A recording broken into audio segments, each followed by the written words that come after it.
The NBA playoffs are a realm where the unexpected can occasionally burst forth from the shadows, but the pattern has been that higher seeds typically dominate the postseason landscape.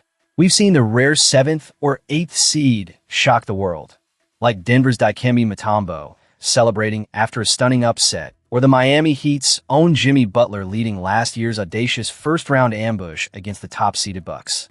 Yet those moments are few and far between. They are the exceptions that solidify the rule. As we step into the 2026 postseason, there's an air of unpredictability brewing in the Eastern Conference. Lower-seeded teams are making impressive strides, and frankly, it's not entirely surprising given the close standings throughout the regular season. Sure, you had Detroit and Boston sitting comfortably atop the hierarchy, while New York and Cleveland secured their home court advantages. But the middle of the pack? It was a dogfight, with 6 teams finishing around the same mark of 43-39. The playoff picture wasn't settled until the final weeks of April, and now we're seeing a unique twist. No first-round sweeps in the East. Orlando, the 8th seed, has already taken 2 of 3 games against the top-seeded Pistons, exposing Detroit's lack of a secondary shot creator. Philadelphia, even without their star Joel Embiid, snagged a road victory against Boston, a team that is otherwise back to full strength. The Knicks, who enjoyed a secure grip on that 3rd seed, find themselves in a fierce battle with a versatile Atlanta squad, now tied at 2 games apiece as they head back to New York. Meanwhile, the Raptors are trailing only 2-1 against Cleveland, with a chance to even things up in their 5 versus 4 matchup. But here's where we need to pause and redirect our focus. Miami Heat fans, don't let your imaginations run wild. I implore you, do not start believing that just because you finished the season with only 3 fewer wins than the Raptors and Hawks, or 2 fewer than the Magic and 76ers, or just 1 fewer than the Hornets before your heartbreaking overtime loss in the play-in game, that you're somehow close to being a contender. Let's be real. Don't start rationalizing this season's shortcomings by pointing to Tyler Herro's absence for a significant stretch. Do you remember the record was better without him? Don't use Bam Adebayo's injury, where he was taken out by LaMelo Ball in that crucial play-in game, as an excuse. Don't even entertain the idea that a simple tweak here or there will suddenly elevate this team back in a playoff contention. Eric Spoelstra's words about gaining momentum as a strategy, they're just that, words. The reality is much harsher. You cannot overlook that Orlando swept you in all 5 encounters this season. They're giving Detroit fits largely because they can match their size and physicality, something the Heat have consistently struggled with across the board. And what about Toronto? They have embarrassed Miami every single time they've faced off, winning those matchups by an average margin of 19 points. So, seeing the Raptors put up a fight against Cleveland isn't exactly a confidence booster for the Heat. Remember how the Celtics treated Miami this season? A clean sweep in the series, and the Heat lacked the backcourt talent. Think VJ Edgecombe or Tyrese Maxey to exploit Boston's defensive weaknesses.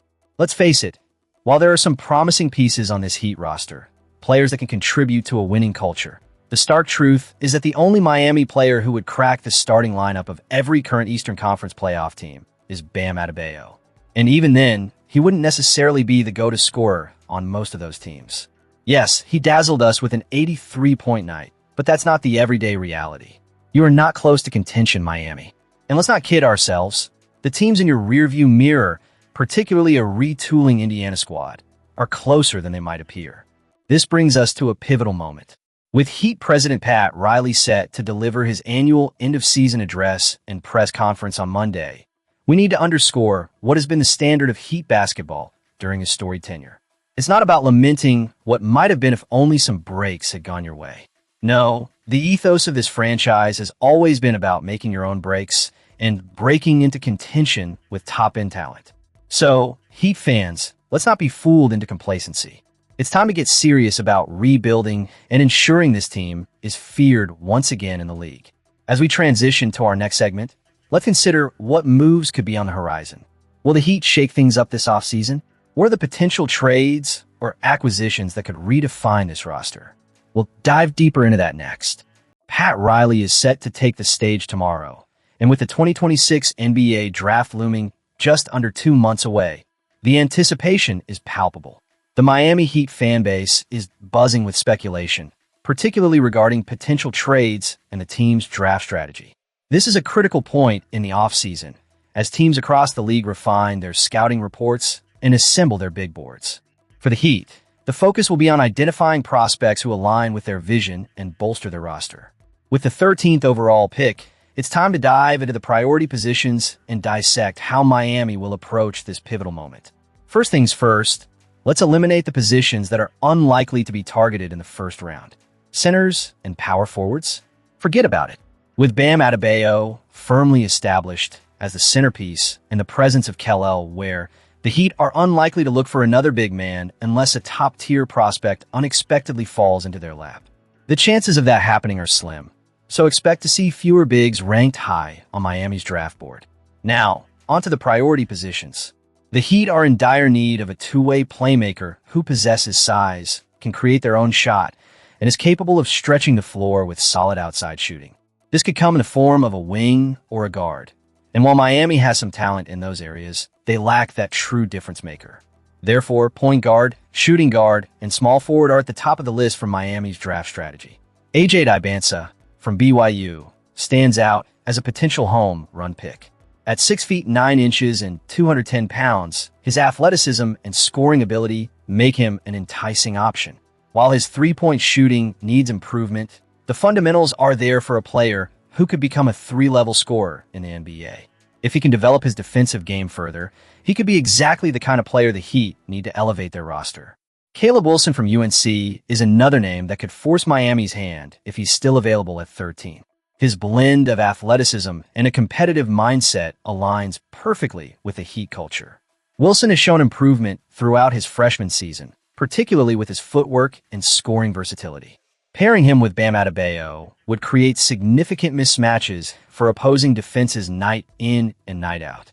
Darius Acuff from Arkansas, while not the biggest guard at 6 feet 3 inches, is a prospect that can't be overlooked. He possesses elite ball handling skills and is a highly efficient scorer. His ability to facilitate and create shots for himself makes him a worthwhile consideration. If the Heat pair him with Kasparas Jakušionis, a 6 feet 6 inches guard who can shoot and defend, they could solidify their backcourt for years to come.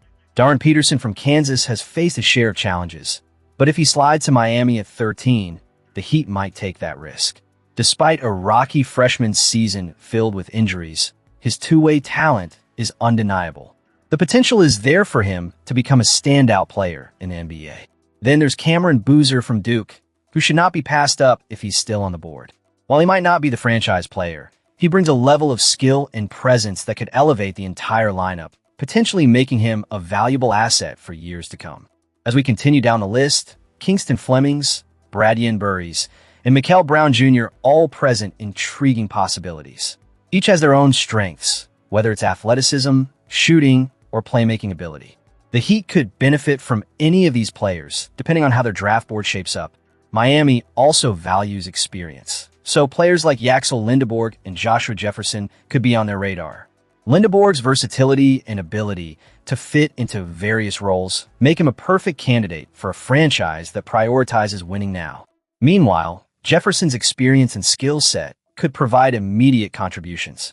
As the draft approaches, the speculation and excitement will only intensify. The Heat have a crucial decision to make with the 13th pick, and it's a golden opportunity to secure a future star. Be sure to tune in to Pat Riley's media address tomorrow and share your thoughts on where you're watching from and who you think Miami should target. This is a pivotal moment for the Heat, and the way they approach this draft could define their trajectory for seasons to come. Next, we'll dive into the latest developments surrounding specific player movements and trades that could impact Miami's strategy. As we wrap up our coverage, the spotlight turns to an exciting moment in the playoffs as the Oklahoma City Thunder prepare to kick off their title defense against the Phoenix Suns. But let's not forget Miami Heat fans. This is all part of the larger narrative of the NBA landscape where every move counts, and we have our own stakes to consider in the coming offseason. The Thunder, fresh off a dominant postseason run that saw them dispatch the Memphis Grizzlies in just 4 games, are now looking to replicate that success as they take on the Suns. Their recent Game 3 victory in Phoenix was nothing short of spectacular. Shai Gilgeous-Alexander, the reigning MVP, showcased why he holds that title, scoring an astonishing 42 points on an incredible 15 of 18 shooting is a feat that sends chills down the spine of any opposing team. Mixed with his 11 free throws and a contributing 8 assists, SGA is clearly not just a scorer, but a facilitator. This is the kind of performance that makes you rethink your own roster and strategy. For Miami Heat fans, the question lingers: how does this affect our path moving forward? The Thunder's success raises the stakes for our front office. If Oklahoma City can sweep through the playoffs with such ease, it begs the question: what can the Heat do to ensure they remain competitive? Will Miami's management look to bolster the roster with impactful trades, or perhaps consider a new face to complement Jimmy Butler and Bam Adebayo? The pressure is mounting as we watch teams like the Thunder establish their dominance. Now, shifting back to Oklahoma City, they have a chance to sweep the Suns in their first round, a feat that would solidify their status as a powerhouse. The Thunder have clearly built a team that not only thrives in the regular season, but excels when it counts in the postseason. Watching them play reminds us of our own aspirations and how crucial it is to not just build a good team, but a great one that can withstand the rigors of playoff basketball. And speaking of playoff performances, did you catch that quiz about active players scoring 40 points in a playoff game? Shai's accomplishment puts him among an elite group of just 34. It's a testament to the caliber of players we see in today's game, and it certainly makes one wonder where our stars fit into that equation. How many of those players can you name? As we look towards the future, the Heat must take a page from the Thunder's book. Efficiency, teamwork, and the ability to rise in clutch moments are the hallmarks of championship-caliber teams. With the right moves this offseason, could Miami be the next team to make a deep playoff run? The speculation is tantalizing. As we close this chapter, I want to hear from you, Heat Nation. Where are you watching from, and what are your thoughts on the Heat's future? Is it time for a shake-up in the roster, or do we stick with our core? Make sure to leave your comments below and subscribe for more insights and discussions about the Miami Heat as we navigate this critical offseason. The journey doesn't end here. It's just the beginning. Let's keep pushing for that next championship.